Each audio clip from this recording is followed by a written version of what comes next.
તો આગામી 12 માર્ચે વડાપ્રધાન નરેન્દ્ર મોદી ફરી મિશન ગુજરાત પર આવી રહ્યા છે। પ્રધાનમંત્રી ફરી એક વખત ગુજરાતના મહેમાન બનશે।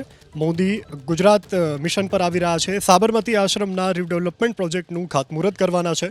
સવારે 10:30 વાગ્યે પીએમ મોદી ગાંધી આશ્રમની મુલાકાત લેશે અને અમદાવાદ મુંબઈ વચ્ચે વંદે ભારત ટ્રેનને પણ વડાપ્રધાનના હસ્તે લીલી ઝંડી આપવામાં આવશે।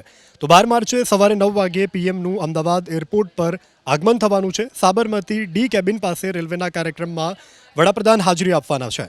અભય ઘાટ મેદાનમાં પીએમ મોદી જાહેર સભાને પણ સંબોધિત કરશે। ગાંધી આશ્રમમાં પ્રાર્થના સભામાં પીએમ મોદી હાજરી આપી શકે છે।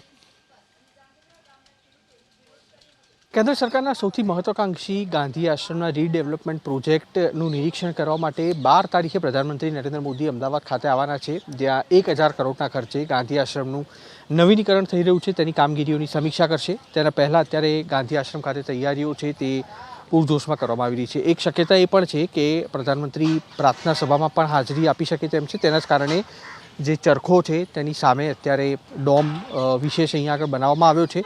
તેની સાથે ગાંધી આશ્રમનું જે નવીનીકરણ થવાનું છે અને આખા વિસ્તારમાં જે રીતના અલગ અલગ 2 થી 3 ફેઝમાં આ કામગીરી કરવામાં આવી રહી છે તેનો પણ માસ્ટર પ્લાન છે તે અત્યારે અહીંયા આગળ તૈયાર કરવામાં આવી રહ્યો છે। જોકે સ્વાભાવિક રીતે સત્તાકીય મંજૂરી ન હોવાના કારણે એબીપી અસ્મિતા આપને બતાવી રહ્યું છે કે આખો જે માસ્ટર પ્લાન છે તે પ્રધાનમંત્રી નરેન્દ્ર મોદી અહીંયા આગળથી નિરીક્ષણ કરવાના છે, જેના માટેનો એક વિશેષ ડોમ અહીંયા આગળ બનાવવામાં આવ્યો છે, જે અલગ અલગ પ્રકલ્પ ગાંધી આશ્રમને તેની આસપાસમાં તૈયાર થવાના છે તેનું પણ તેઓ નિરીક્ષણ કરશે અને ખુદ પ્રધાનમંત્રી સમગ્ર ગાંધી આશ્રમના નવીનીકરણને લઈને સતત ગુજરાત સરકારના અને અધિકારીઓના સંપર્કમાં છે। તેવા સંજોગોમાં એક માહિતી તે પણ આવી રહી છે કે ગાંધી આશ્રમની બાજુમાં આવેલો જે વિશાળ પ્લોટ છે ત્યાં આગળ પ્રધાનમંત્રીની સભા પણ થઈ શકે ને તેના માટે અલગ અલગ તૈયારીઓના ભાગરૂપે અમદાવાદ મહાનગરપાલિકા અને ગુજરાત સરકાર છે તેના તરફથી તૈયારીઓ કરવામાં આવી રહી છે। કેન્દ્ર સરકાર તરફથી આ જે પ્રોજેક્ટ છે તે 1000 કરોડ રૂપિયાનો જે પ્રથમ હિસ્સો છે એટલે કે લગભગ 250 કરોડ રૂપિયા